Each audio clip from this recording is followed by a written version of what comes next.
E assim como o que a gente estava convidando a olhar para o patrimônio, que é um ponto mais da minha escolha, todas são, né? Mas que essa eu possa ressignificar. Será que eu quero manter aquilo lá? Será que a gente não pode começar a olhar para esse patrimônio de uma outra maneira? E de novo, como eu falava, de aliviar a mochila, de deixá-la mais leve, de deixar a vida mais leve, de eu ter menos compromisso no dia a dia de carregar e que eu possa deixar tudo mais gostoso e fluido, no sentido de que se eu posso abrir mão do eu tenho um espaço garantido para você na minha vida, vocês sempre poderão usar a casa de campo que foi construída por nós, e eu abrir mão disso, será que é abrir mão de quem sou? Será que é abrir mão daquilo que era minha potência, controle, possibilidades, imagem? Ou será que eu posso assumir que eu quero que a vida seja mais leve para mim?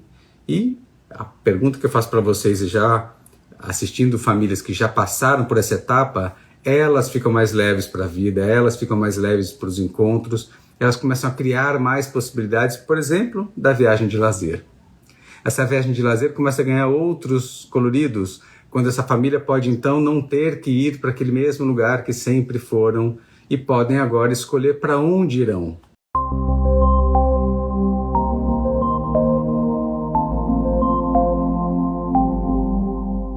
Bem-vindos de volta, que bom que vocês não desistiram. A gente então falava hoje sobre o patrimônio, e o patrimônio desde o meu querer, até que a gente chamou de sonhar aqui, até eu ter, e o caminho para eu ter, que é o poupar, o financiar, o esforço, a tomada de risco de assumir um compromisso de 30 anos, talvez, ou assumir um compromisso como um casamento, enquanto a questão, né, até que, como que a morte o separe, alguma coisa nesse sentido. Então tem esse risco do ter, do assumir alguma coisa. Depois a gente tem a fase do manter, que é onde a gente gosta muito de investir aqui na escola, de falar que a gente precisa de um investimento recorrente, constante, nas relações afetivas, nos nossos bens, para que eles fiquem em ordem, que eles funcionem, que não deem surpresas no meio do caminho. Então vamos lembrar que aqui tem muita conexão com o planejamento, a manutenção, né? A manutenção do nosso patrimônio, a manutenção dos nossos bens, a manutenção das nossas relações. E depois a gente falava do ressignificar aqui a questão do patrimônio, quando, então, numa fase da vida, aquilo que foi um sonho, que foi uma conquista muito bacana, que eu já mantive por muito tempo, eu olho e me pergunto se aquilo continua fazendo sentido. E, poxa, a gente pode até, vou lembrar das falas do ano passado, né? Do ano de 2020, quando a gente falava muito do ressignificar tudo. E de repente a gente começou a ressignificar a carreira, ressignificar as relações, talvez algumas amizades não eram amizades, eram constâncias, rotinas, né? Muitos ressignificaram suas relações afetivas e tivemos muitas rupturas no ano passado também. E assim como o que a gente estava convidando a olhar para o patrimônio, que é um ponto mais da minha escolha, todas são, né? Mas que essa eu possa ressignificar. Será que eu quero manter aquilo lá? Será que a gente não pode começar a olhar para esse patrimônio de uma outra maneira? E de novo, como eu falava, de aliviar a mochila, de deixá-la mais leve, de deixar a vida mais leve, de eu ter menos compromisso no dia a dia de carregar e que eu possa deixar tudo mais gostoso e fluido, no sentido de que se eu posso abrir mão do eu tenho um espaço garantido para você na minha vida, vocês sempre poderão usar a casa de campo que foi construída por nós, e eu abrir mão disso, será que é abrir mão de quem sou? Será que é abrir mão daquilo que era minha potência, controle, possibilidades, imagem? Ou será que eu posso assumir que eu quero que a vida seja mais leve para mim? E a pergunta que eu faço para vocês, já assistindo famílias que já passaram por essa etapa, elas ficam mais leves para a vida, elas ficam mais leves para os encontros, elas começam a criar mais possibilidades, por exemplo, da viagem de lazer. Essa viagem de lazer começa a ganhar outros coloridos, quando essa família pode então não ter que ir para aquele mesmo lugar que sempre foram e podem agora escolher para onde irão. E aí começa uma nova vontade de planejar e às vezes desperta uma nova vontade de fazer coisas. Mas eu quero só lembrar que essa etapa primeira, de novo provocado aqui pela Adriana, de ressignificar esse momento da manutenção do que eu tenho para ressignificar aquilo que eu tenho, a gente passa por uma etapa de luto, mas também de reconhecer, de fazer uma autovisita, se aquilo continua fazendo sentido para a gente ou não, em que sentido, em que maneira, em que medida. E que a gente possa chegar à conclusão, talvez, de que Não, já passou, já não sou mais aquilo, já foi bom, e esse reconhecer e passar a etapa seguinte é fundamental. Aprendi muito com o Jim, que nos acompanha aqui, na questão dos investimentos, aquele momento da gente assumir alguma coisa que já foi. Pode ser do investimento de uma etapa que já acabou. Pode ser de realizar uma perda. Se eu assim vou entender e interpretar como uma perda, eu posso também interpretar, como ele diz, num aprendizado. Mas como é que eu posso, então... obrigado a nossa frase aqui, né, Nil? Como é que eu posso, então, olhar e talvez ressignificar, como é a frase que está aqui, o que eu quero que seja feito daqui para frente? Talvez eu fosse uma pessoa, uma orientação, alguns valores. Será que os meus valores mudaram agora? As minhas necessidades são diferentes? Antes eu talvez tivesse um trabalho e tivesse uma renda e um salário que agora talvez não tenha. Agora estou vivendo da minha aposentadoria. Será que eu não estou precisando da renda daquele imóvel? Eu vou colocar o exemplo de um pai de um amigo, muito interessante esse exemplo, que tinha uma casa de lazer, né, no litoral, e que sempre usaram, e de repente ele começou a alugar, e os filhos, quando foram pedir para ir, ele falou assim, agora está alugado, eu preciso dessa renda. E essa maturidade de conversa de um pai que já está aposentado com seus filhos que são adultos, foi tão produtivo, tão bacana. Claro que gerou incômodo no começo, não posso mais usar a nossa casa, mas como eu gosto sempre de lembrar aqui, aquele imóvel é do meu pai. Quem construiu foi ele, eu pude usufruir, que bom. Mas quando este pai, desse meu amigo, então, ele chega nesse momento e ele fala, olha, agora eu estou precisando dessa renda, ele está assumindo as suas fragilidades, que é muito bonito para o masculino, principalmente dessa geração dos nossos pais aqui, de quem está na minha geração, meus pais, né? Que podem assumir, então, esse momento de que eu não dou conta, eu preciso daquela renda, daquilo que é meu, eu preciso ressignificar aquilo que um dia eu ofertei para uso para vocês, agora eu preciso dessa renda. E ao assumir isso, depois de passar do incômodo, poxa, não posso ir, nasce e surge, olha que bacana isso, a admiração desses filhos adultos que dizem, poxa, meu pai agora aluga a casa dele. E aí, se tiver uma brecha, no momento que ele não alugar, talvez eu possa ir até lá. Então, eu gosto de usar essa frase, né, uma simplificação de uma frase do Freud, que a falta funda o desejo. Enquanto a casa estava lá disponível, ninguém ia. Agora, que não posso ir na casa, que outras pessoas estão usando a casa, eu quero. Interessantíssimo isso, né? Mas isso vale para as nossas investidas também nessa vida, né? Então é isso. Está na hora, já recebemos, já trocamos, está na hora de contribuir, aprender, isso aí, Nil. É a hora da gente ir ressignificando muito disso, né? Tanto da maneira como a gente sempre usou e investiu, vou até pegar um gancho aqui na matemática, eu vou transitando agora do patrimônio para investimentos, não para falar de investimentos especificamente, mas para falar um pouco do que está na frase aqui dessa camiseta, o que é que o seu dinheiro tem feito pela humanidade. A gente está agora com as novas gerações, não sou especialista em gerações, mas vou falar da geração nascida aí a partir dos anos 80, principalmente a partir dos anos 2000. É uma geração que ainda talvez não seja detentora de patrimônio, não seja a geração maior investidora, mas é uma geração que já pensa em investir com impacto.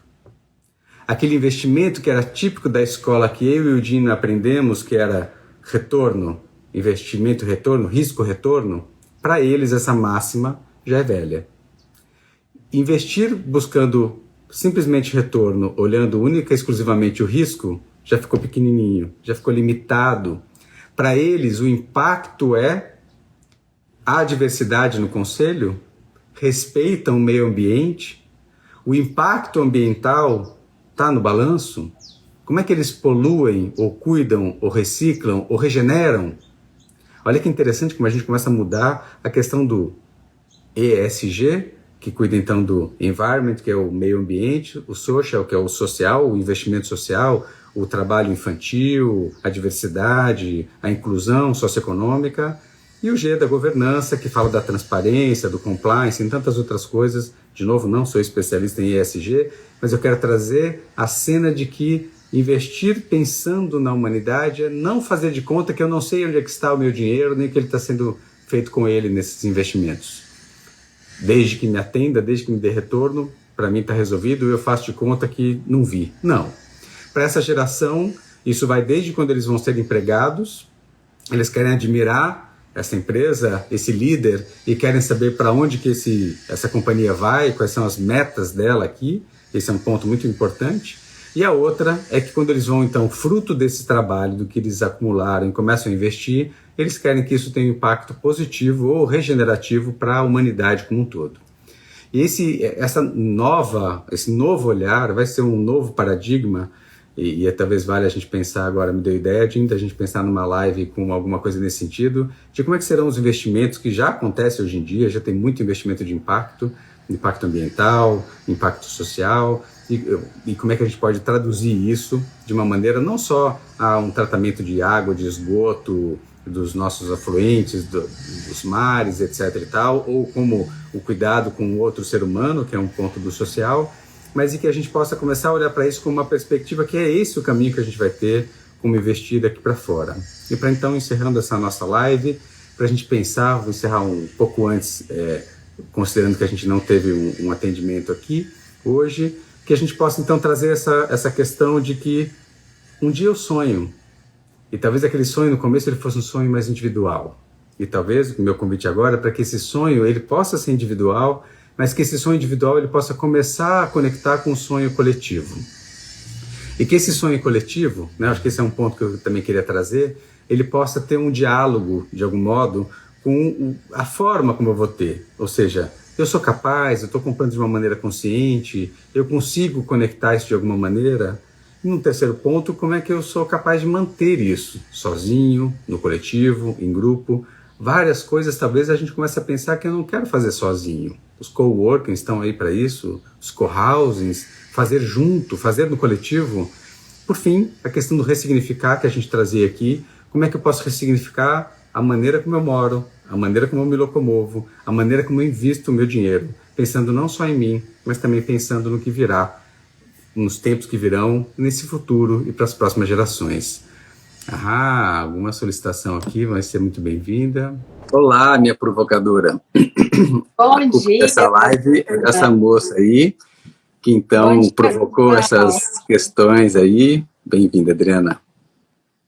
E eu queria colocar mais uma pitada nisso que você está falando, né, sobre patrimônio.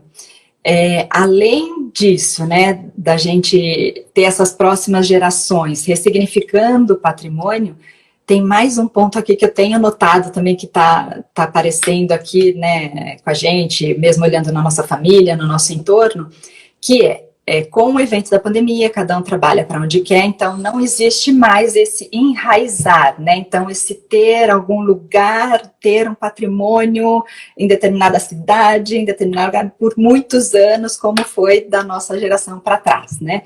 Então, o que vem agora de desafio, né? Então, assim, ou é raiz ou é voar. Então, como é que a gente, né, tá lidando com isso, né?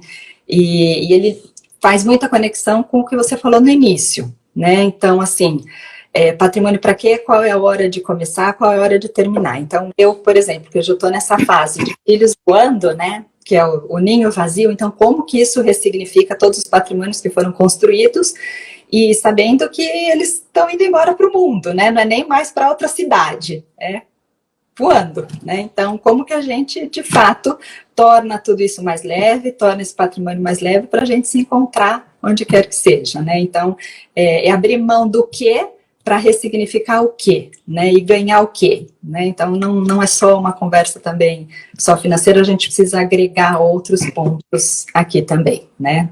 Agora, Adriana, não fica uma questão assim, porque o que a gente vai assistindo, acho que você também vê isso nos atendimentos, que as pessoas podem, como você falou, ressignificar e que demanda muito trabalho interno, mas elas também podem se apegar e ficar esperando que o filho volte, não pode? Não é mais comum isso no que você vê nos seus atendimentos?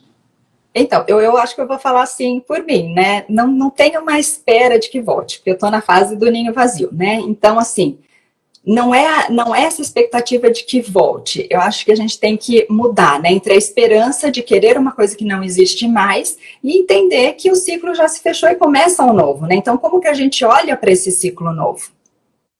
Né?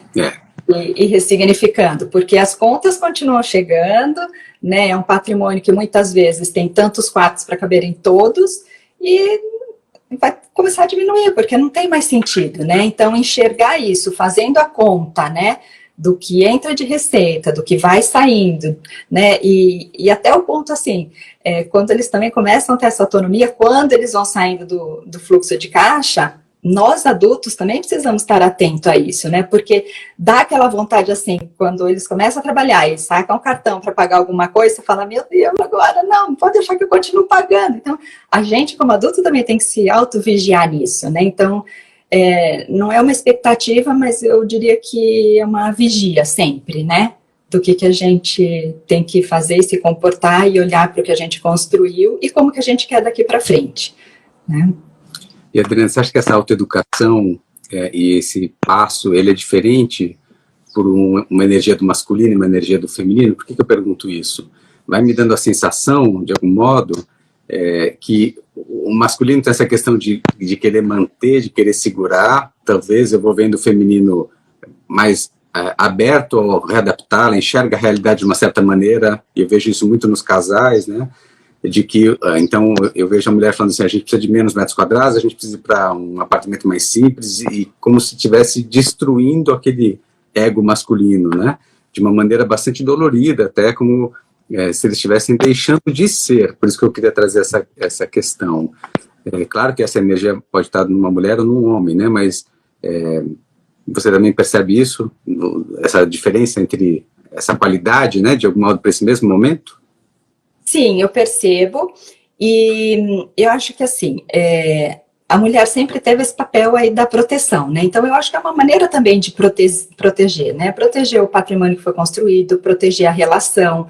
E a gente teve também uma conversa há um tempo atrás com uma turma de 60 a mais, né? Onde ficou muito explícito isso, né? Quando chega nessa fase de aposentadoria da longevidade, o homem quer um pouco se recolher um pouco mais, né? Porque ficou muito tempo fora de casa, e a mulher quer passear, quer fazer outras coisas, então começa esse choque ali, né? Então, esse diminuir para a mulher significa, vamos diminuir para a gente poder fazer outras coisas, não necessariamente vamos diminuir porque você não dá conta, né? Diminuir para que a gente possa juntos fazer outras coisas, o que vai deixar a gente mais feliz, né? Então, eu acredito que seja esse ponto, né? Também para o masculino olhar de um outro jeito. Né? E mesmo essa questão assim dos filhos saírem, né? Talvez, né, dependendo da casa, a mulher sempre é quem fica mais, né, nessa relação com os filhos. Então, ela sabe que está hora de ir, vai embora e segue a sua vida, que agora a gente tem a nossa para seguir, né? A gente já se dedicou demais a vocês, então a gente está entrando numa outra etapa. Então, conseguir enxergar esses pontos também, né? Você coloca uma cena bacana, porque você fala do agente, né?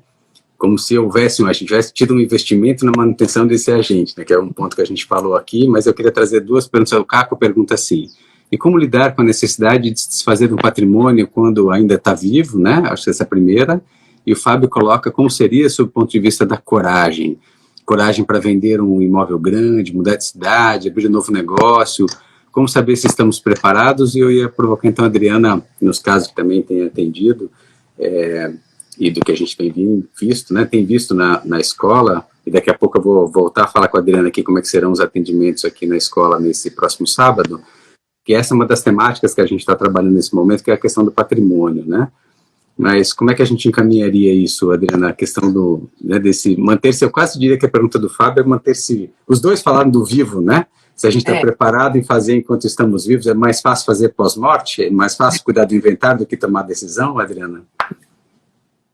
Eu responderia assim, depende daquilo que você quer da sua vida, né?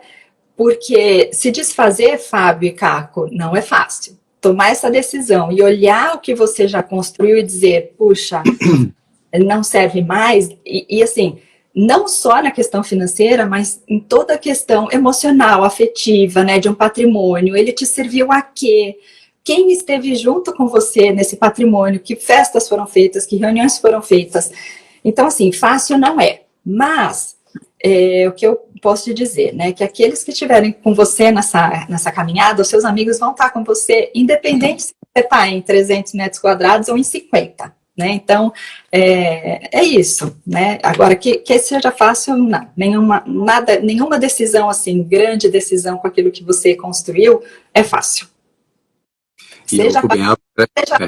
Né, assim, seja você se desfazer de um patrimônio, ou seja, dizer para o seu filho, tchau, pode ir embora. Quando você voltar, né, assim, não vai ter mais o seu quarto aqui, então vai ter o sofá da sala, se você quiser ficar por uns dias, tudo bem, depois segue a sua vida de novo, né? Então, acho que é por aí. Fácil não é, mas a gente precisa estar ali.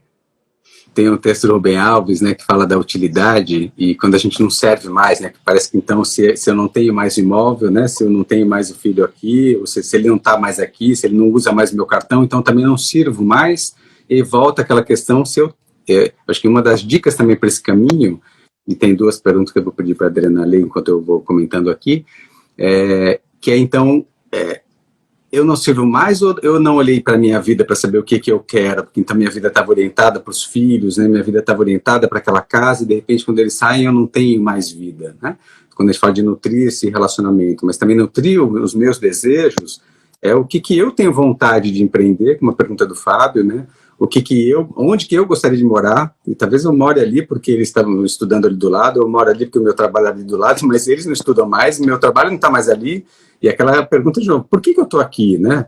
De fato, os vizinhos são muito importantes, aquele bairro é representativo para mim, mas será que eu preciso limpar X metros quadrados, né? Ou faxinar, ou pagar condomínio, eu gosto de sempre lembrar disso, IPTU, sobre tudo aquilo que eu talvez não use, essa é a nossa reflexão, né? Tá bom. Eu vou ler a pergunta do Marcelo Brown, bem-vindo, meu querido, aqui. Na juventude eu sonhava com um imóvel grande, com a maturidade o foco maior é conforto e no custo da manutenção do patrimônio. Perfeito, isso é muito boa, né, Marcelo? O quanto que a gente, muitas vezes, é isso que a gente falava, o que eu sonho e o que é a realidade de ter que lidar com aquilo, né? Então, o que é maturidade, eu acho que essa vantagem, essa virtude da maturidade, que eu acho que a gente ainda usa pouco, eu acho que a gente ainda tem medo de envelhecer, a Angélica fala bastante disso, a Adriana também, que é uma temática como é difícil envelhecer, né? Eu acho que esse é o que a gente está querendo encarar agora, até porque a gente vai entrando nessa fase de envelhecer e começar a perceber os sinais do envelhecer, mas também os sinais da maturidade, que são também positivos, né? Da gente conseguir, como o Marcelo coloca aqui, pensar o que é conforto para nós, né? E o que esse custo de manutenção pode virar um peso, e como é que a gente pode ressignificar isso. E a Vanessa coloca que ela tem uma cliente, uma senhora de 80 anos, que mora numa casa enorme, que não consegue bancar mais e não consegue sair de casa e ir para outro lugar menor.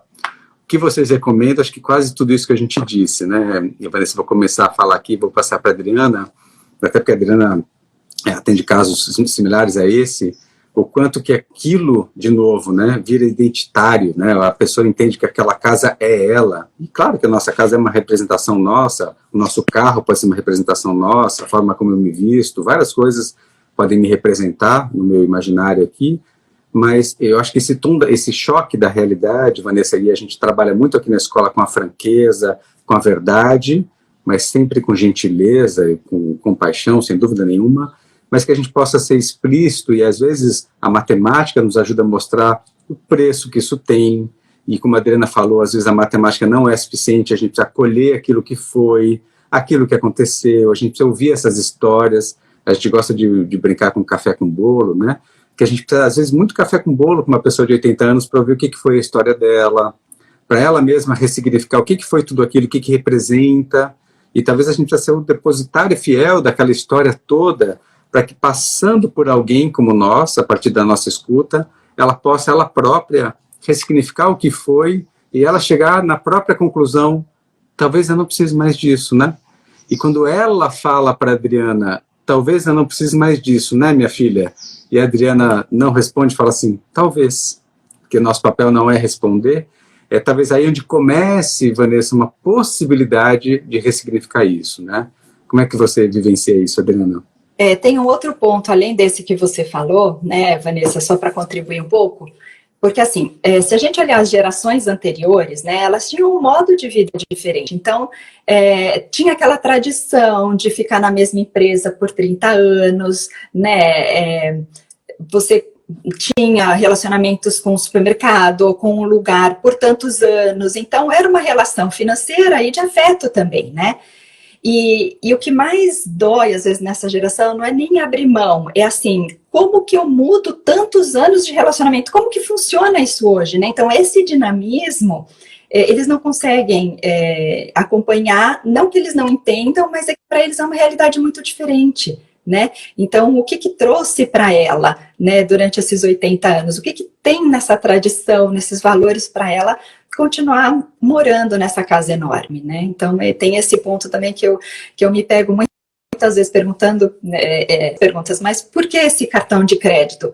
Ai, mas eu tenho ele já há 35 anos, né? Como quem diz, eu não posso deixar esse cartão, não usa, não tem função nenhuma, mas não consegue me dar essa resposta, né? Então, é muito lindo isso, essa construção que a gente vai fazendo junto com as gerações. Muito bom. E, Adriana, para a gente encerrar, eu comentava no início dessa live, que eu não sei se ela vai ficar gravada, depois a gente vai ver como é que vai fazer essa em 2 etapas, né? Mas eu comentava que nesse sábado a gente vai prestar atendimento gratuito, como a gente já faz há 12 anos, um sábado por mês, e esse sábado a gente vai ter esses atendimentos. Então, vou pedir para a Adriana contar um pouco de como é que funciona essa nossa dinâmica, que eu contava no início, de que a gente presta atendimentos confidenciais e gratuitos, por ordem de chegada, que eles começam às 9 da manhã o primeiro atendimento, o último inicia às 17, a gente fica aqui até às 19, no sábado. E, Adriana, eu falei que a inscrição está no link aqui da bio e tem outras possibilidades, se você puder falar um pouco mais das vagas, enfim, como é que funciona essa dinâmica, se as pessoas podem voltar, que tipo de caso que a gente atende, para as pessoas poderem convidar, quem assistir esse vídeo, poder convidar e indicar outras pessoas a receberem atendimento gratuito, por favor. Tá. A gente atende toda a questão, todo caso que envolva ou tenha alguma dúvida, pergunta, alguma coisa que essa família, essa pessoa esteja passando financeiramente, então pode ser de endividamento até patrimônio, tudo que vocês imaginarem sobre financeiro a gente atende. Para se inscrever, basta ou mandar um e-mail, ou entrar no link, ou entrar em contato com o nosso WhatsApp, de preferência no link, né, porque eu acho que é um modo mais rápido, mais fácil. Então, como o Fabiano falou, nós temos 4 horários de atendimento, às 9, às 11, às 15 e às 17 horas. Aí as pessoas perguntam, mas o que eu preciso levar? Pode trazer as suas dúvidas, as suas questões, se tiver alguma planilha para mostrar, pode mandar também, apresentar na hora. Então, assim, venham, indiquem, e é isso, Fabiano. Muito bom. Adriana, obrigado pela participação. Obrigada aqui. Obrigado a todos que participaram aqui com as questões, com as perguntas, com os comentários. E se tiverem alguém para indicar, não só para esse atendimento do sábado, mas também para a próxima quarta-feira, que estejam aqui ao vivo com a gente, como teve a Adriana hoje, para contribuir, para fazer esse bate-papo. Vai ser um prazer. Muito obrigado mais uma vez e até a nossa próxima quarta-feira, às 7h30 da manhã aqui. Tchau, tchau para vocês todos. Obrigado.